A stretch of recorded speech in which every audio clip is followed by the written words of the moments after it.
Hi guys, I trust you are all sufficiently rejuvenated. Um, that's why this video is coming a day late because I was rejuvenating. I was doing as I was told, which was to rejuvenate myself. So I did that. I hope you did as well. Um, this is the Chris Rock video, and I love that many of your comments just listed his film resume. Madagascar, Grown Ups. No one mentioned Grown Ups 2, which he was also in. Grown Ups, Everybody Hates Chris. Um, no one mentioned CB4, which is legit, or Head of State, where he runs for president.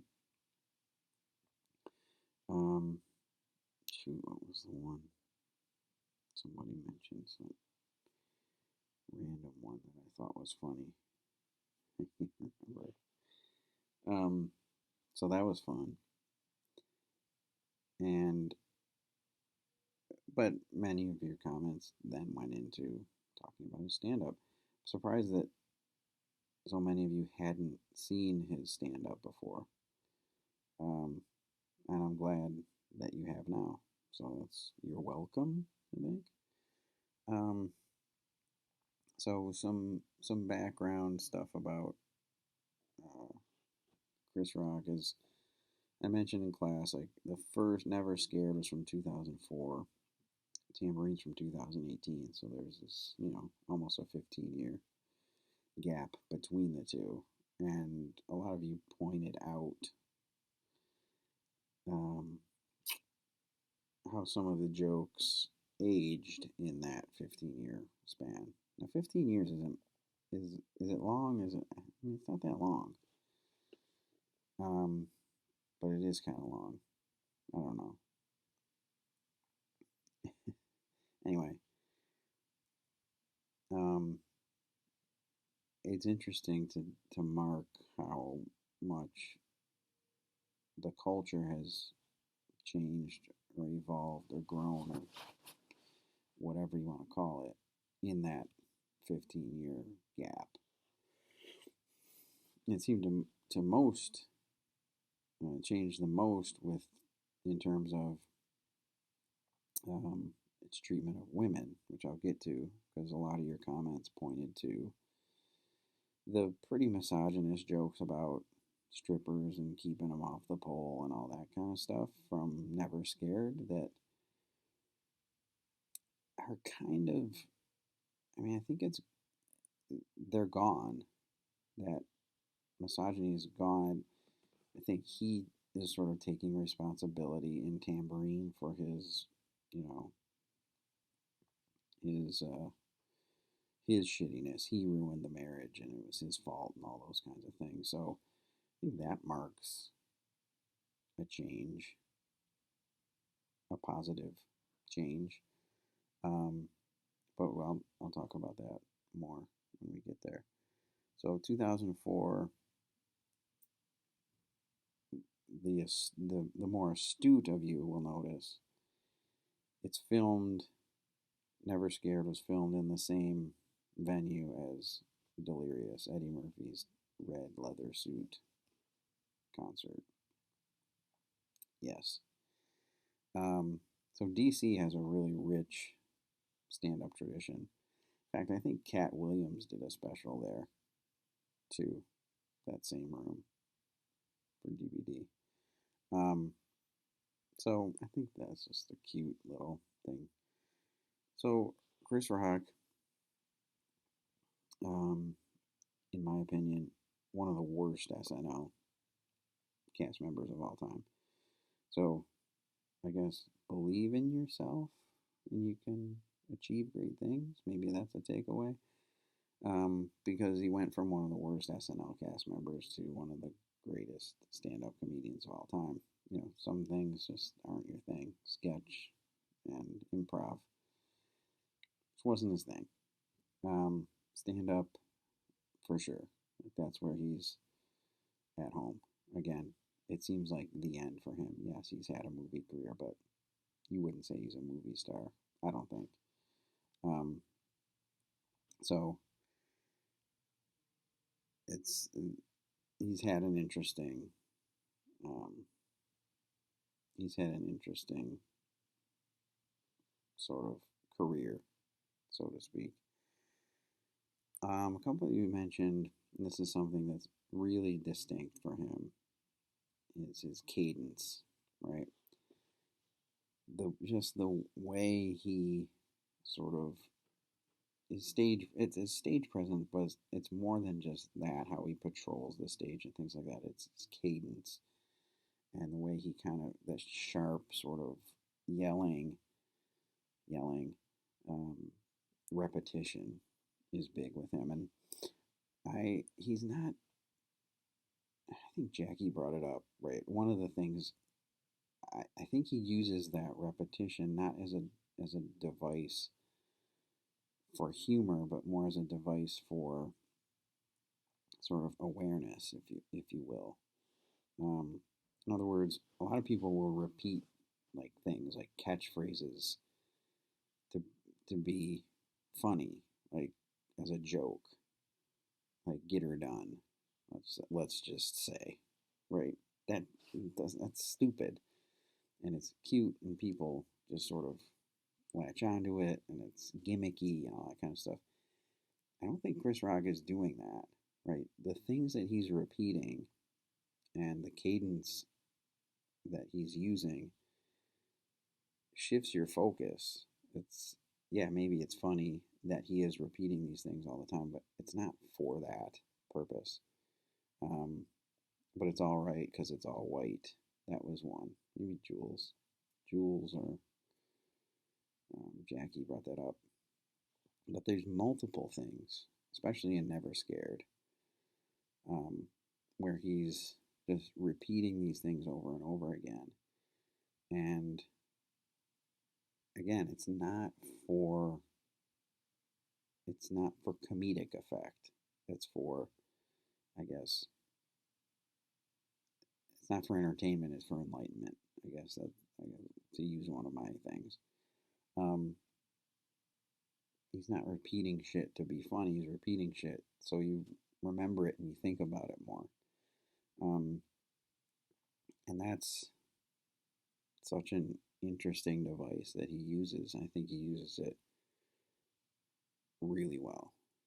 Um, and not many other comedians sort of employ that method. So a lot of what makes it funny and sort of interesting is his cadence and the way he delivers his material. Um,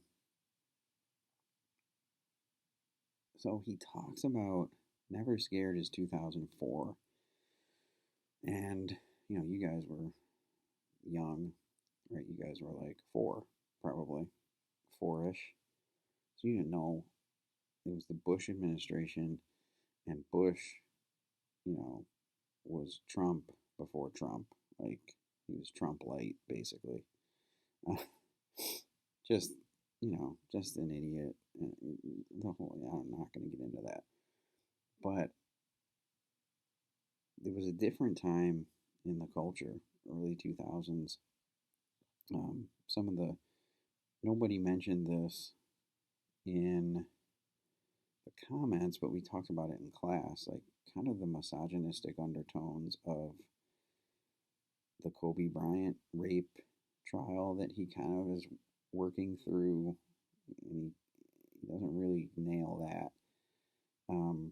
So there was the Kobe thing, and there was the Iraq War, and there was the Bush administration, and like all this kind of stuff going on. And the bit about it was eerily prophetic about distractions and basically gaslighting.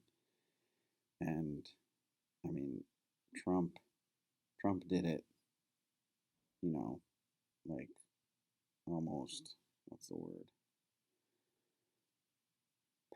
pathologically when he was president, but Chris Rock's intimation that Bush was behind all of these distractions to the public, right? Like Bush was responsible for the Kobe thing. Bush was responsible for the Paris Hilton sex tape. All these superficial things that we obsessed over and occupied ourselves with while the country went to war for no reason. And nobody cared or thought about that or anything. Like that whole concept of the government. Now he's obviously exaggerating, but the the intimation that the government is invested in distracting us from what's really going on, from the dirty underpinnings of government and leadership, is kind of a new thing in 2004. Now, we're fully aware of it now because Trump was so blatantly doing it and shitty at it. But he's planting these seeds. Like a lot of this stuff is prophetic. I can't remember who it was. Shoot. Who made the point about, maybe it was Lewis. I can't remember. About the way he talks about drugs and pharmaceutical companies and all that kind of stuff, and how that was sort of, he's a prophet in this, in Never Scared. Because a lot of the shit he's talking about only got worse and became basically, an epidemic, right? The opioid epidemic and things like that. So he's always been looking forward, and again, it's like searching for that truth. And we've talked about this with the whole semester. Like the good comedians are searching for truth, and they're probing and pushing against boundaries and just trying to, sort of looking for answers, I guess. And you can kind of chalk that up to some of his more misogynistic stuff about strippers and sex work and things like that. Like, we talked about it with the AIDS. There's so many comedians from the 80s who would talk about AIDS but didn't really want to know about it, just felt the need to distance themselves from it and perpetuate the stereotypes and the negativity. I think there's some of that in this Chris Rock stuff, but I think it's also part of it is trying to make sense of it and trying to, I don't know, at least understand it or push, like I said, push boundaries a little bit. Um, I don't know why I wrote that. His whole patriotism, basically racism, like that progression, right? How it starts as USA, America, and then it's fuck these people, and then it's fuck these people, and then he's like, pretty soon it's that train's never late, right? Black people and Jews are next, in this sort of pecking order. Um, and he starts talking about all this stuff, the Patriot Act, and like starting to strip away freedoms in the name of patriotism and our safety, right? Um, yeah, he really is out in front of a lot of this stuff. Um, and that's what's so fascinating about it. And it's that's why I think it's good in 2021 to watch this 2004 things. You're like, shit, like comedians are really doing this. Some better than others, but I think a lot of these comedians, if we watch, are like, it's almost like telling the future, right? And it's unfortunately, it's a pretty shitty future that they're foretelling. It's like, here's what's going to happen, and then it happens. Um, but Chris Rock sort of gives you a why it happens and why it's happening too, um, especially for the African American community, right? All the stuff about being rich and being wealthy, like the difference between those two things, and the double standard when it comes to crime, double standard when it comes to drugs, right?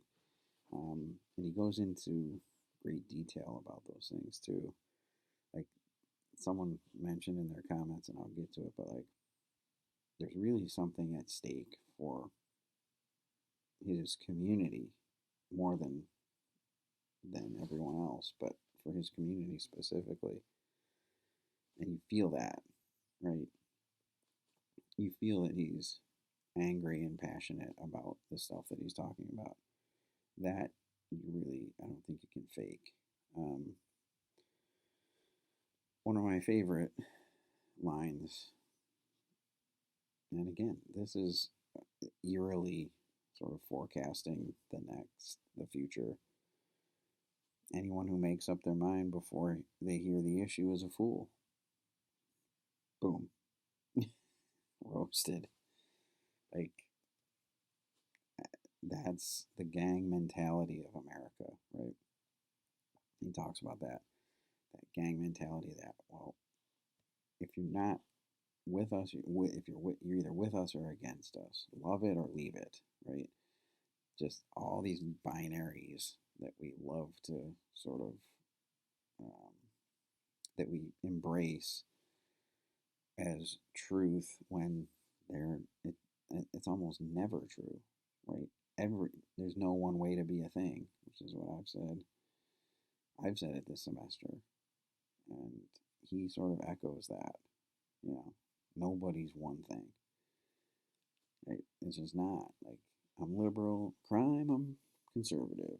Prostitution, I'm liberal. I get it because sex. Uh, but anyway, eventually with jokes like that, you have to keep you give you give the smart version where people are like, okay, I see where he's going. Then you give an intermediate version, and then eventually you have to also deliver a you know a punchline for the idiots who might be watching and don't get it, right? Um, and he does seem to structure his jokes that way, like these different levels of within the same bit, right? There's the thinking man's joke, then there's the intermediate, and then there's the idiot. Like he's trying to get to everybody there, and this goes back to a couple of you mentioned. I think Aman was one. Um, how he blends or mixes the you know the politicized stuff with the jokes. He kind of can shapeshift back and forth. Um,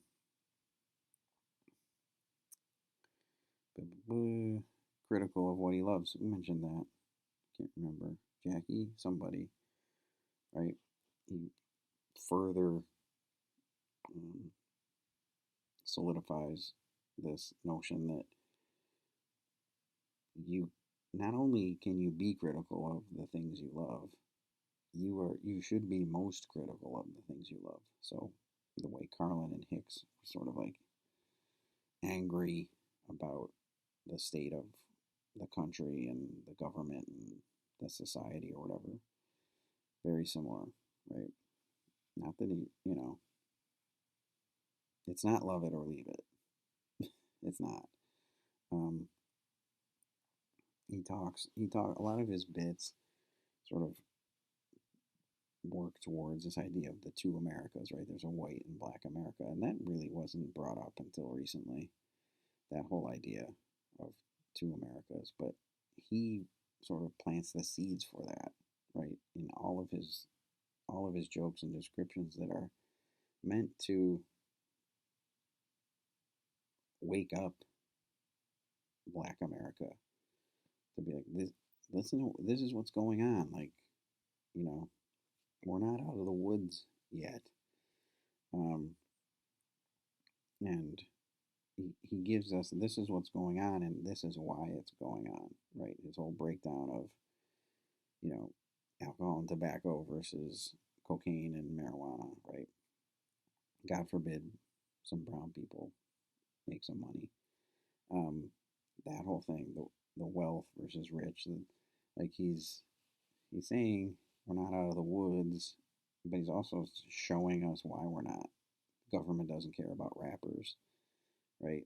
They can find Osama bin Laden, but they can't find the guy who shot Tupac, like those kinds of things, um, which are, I think, really good ways to, I think, promote the sort of not activism, but engagement, community engagement. I think. Um,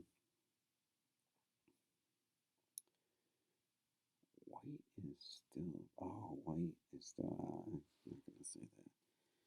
I don't know what I was talking about. And then you move to Tambourine. Like I focused primarily on the first half, not the stuff about his marriage and all his divorce and stuff like that. But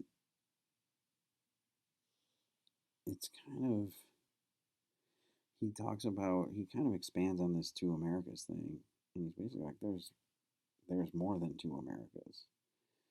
There's rich America, there's poor America, there's black America, there's white America, there's yeah, and he kind of expands on that theory and that idea.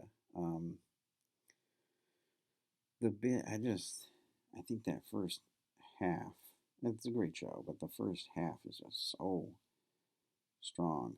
There's the whole thing about bullies, and we're trying to eradicate bullies in schools and for kids and online and all this stuff. And then an actual bully shows up, and we literally don't know what to do with it. And a more shining example I cannot fathom. Right? I remember Trump. I might have mentioned this in another video. Trump on the podium at the primaries in 2016, and he's literally bullying every other candidate. You're fat, you're ugly, your wife's ugly, you're stupid, you have a low energy. It's something about energy. That's weird. Um, Literally, they didn't know what to do with that. And I think that's a great bit. And the one about cops, the bad apples. It's a really nice way of labeling a murderer, right? And some jobs you can't have bad apples. Right? Pilot. Oh, yeah. He crashes. He crashes 2 out of every 3 planes, but everyone else is good, right? Some jobs you can't have bad apples. Like those kinds of jokes are just really good. Again, layered and I think um, really well done. Um,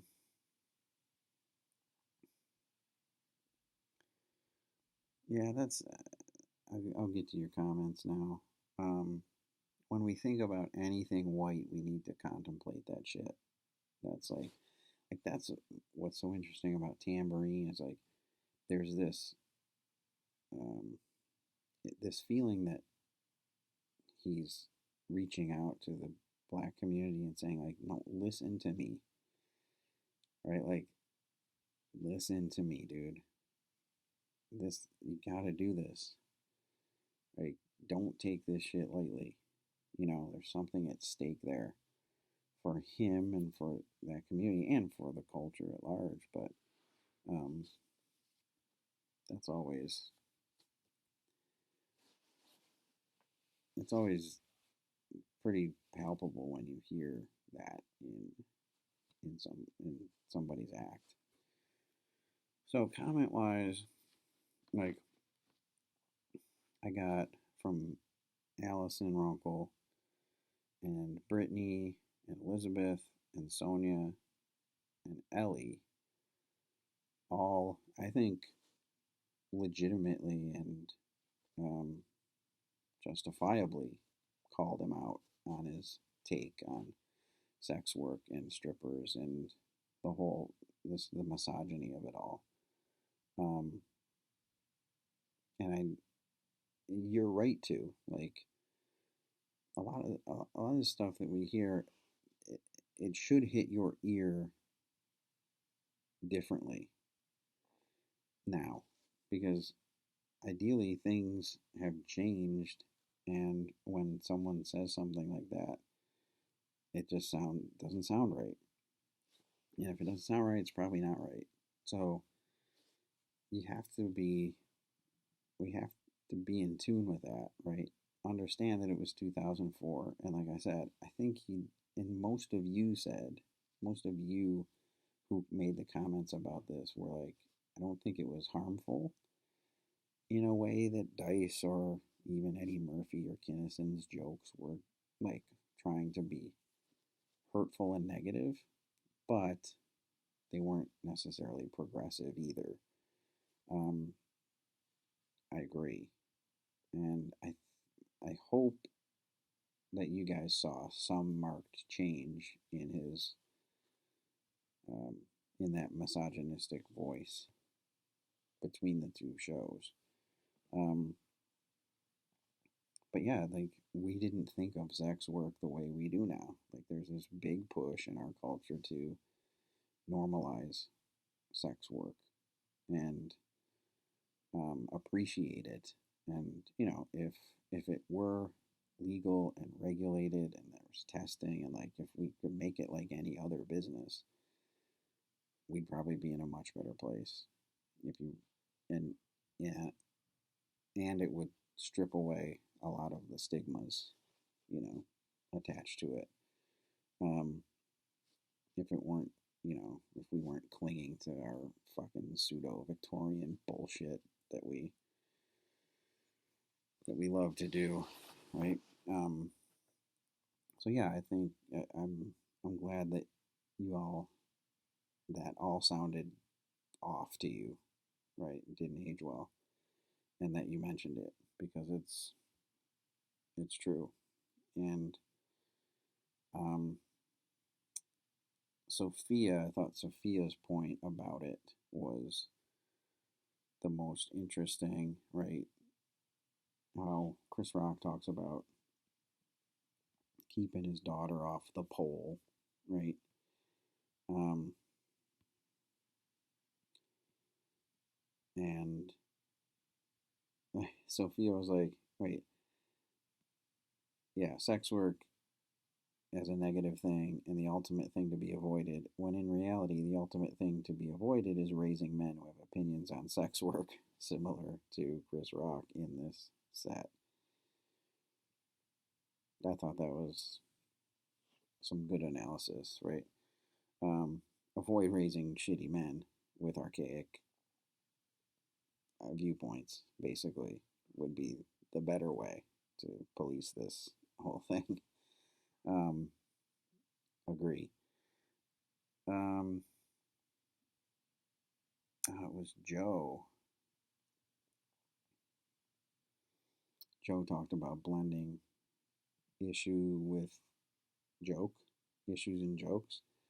So he's not like super haha. You're not all haha funny, but you're not also preaching. You need to mix. You need to keep people sort of moving back and forth between those two things. Um, Ben, yeah, I think in 2004, to hear a black voice amidst this din of white voices was something. In particular, about the war and the government and the Bush administration and all those kinds of things in particular. Like to hear this black voice cutting through that sort of the cacophony of you know, of white voices, um, was valuable. It was, worthwhile, in large part. Um, Evan used this, said he was Chris Rock was great at social commentary and self analysis. I liked you brought up self analysis, and I think you kind of see it in the two specials. Like Chris Rock goes through a lot of this stuff, and I think he probably looked back at Never Scared and was like, I'm fucked up. I missed, I missed it. I messed that one up about the misogynistic stuff. I think he tried to address it, tried to show that, comedy, it should be fluid like that. It should be able to adapt and change and grow as well. What's the point if not? Um, Jules, we talked about this. Jules talked about the repetition, right, in his cadence and kind of the way a lot of you mentioned his stage presence and things like that. But I will sort of specify that into discussion of his cadence. Um,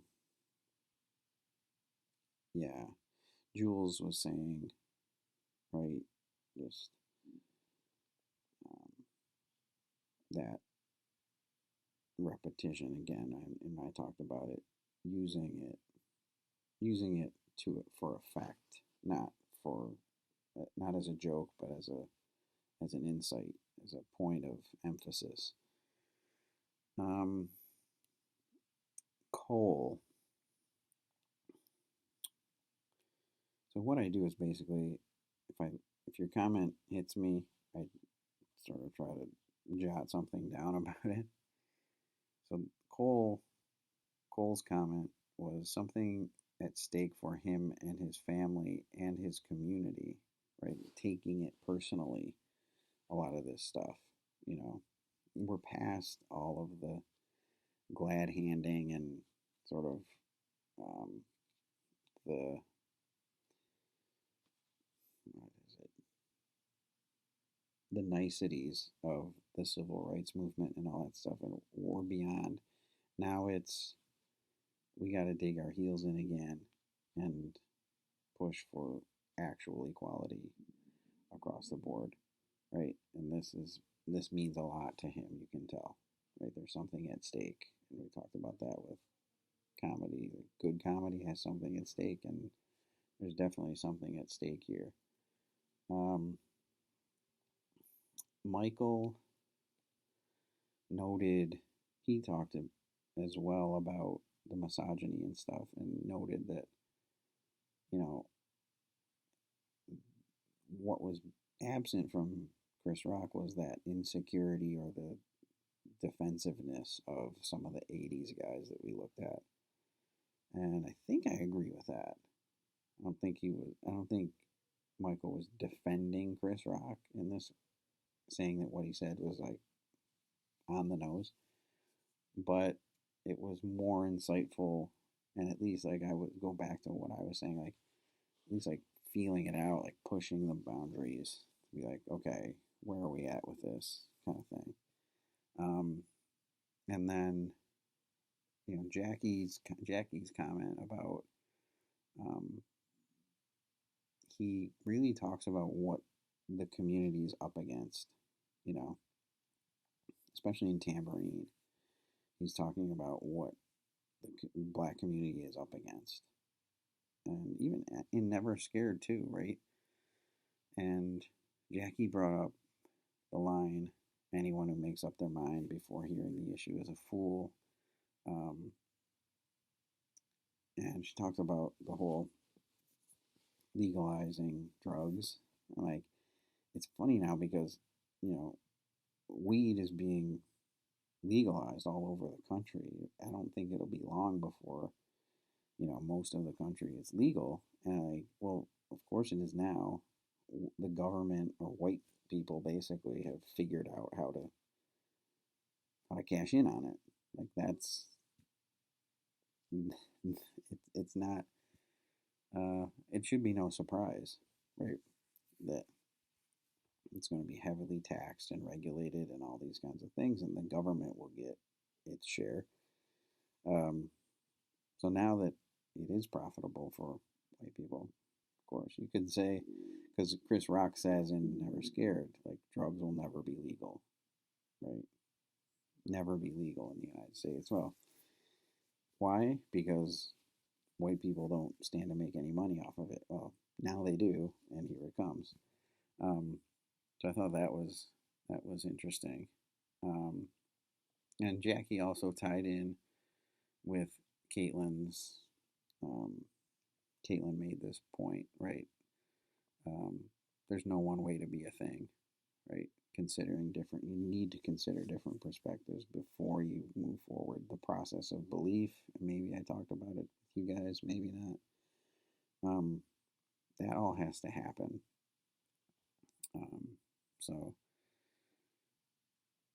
uh, Lewis, I like that you were humble enough to say that it made you think differently about things, right? Rethinking the whole alcohol, tobacco, um, and the opioid epidemic and all that kind of stuff, how he kind of prophesized that. And Evan brought up this idea of Chris Rock has an everyman character or persona. Like, I hadn't really thought of it that way, but it's certainly every black man. Like, I think I can see it. And then you mentioned this. This was nice. Genius is equals breaking down something complex into simpler, more understanding terms.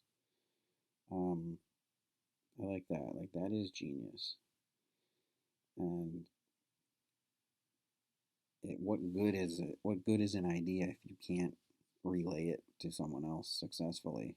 If you can't explain it to someone successfully, um, that's a great that's a great place to end.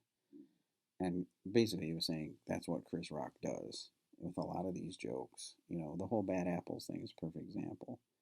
Like, I think we talked about it in class um, last week. That joke it's funny, it's simple, it's a great little analogy, but it runs way deeper than that. So it is um, it's a complex idea broken down into simpler terms, and that's where you can really get your hands dirty with it. So I'll see you guys. I'll see you guys next week.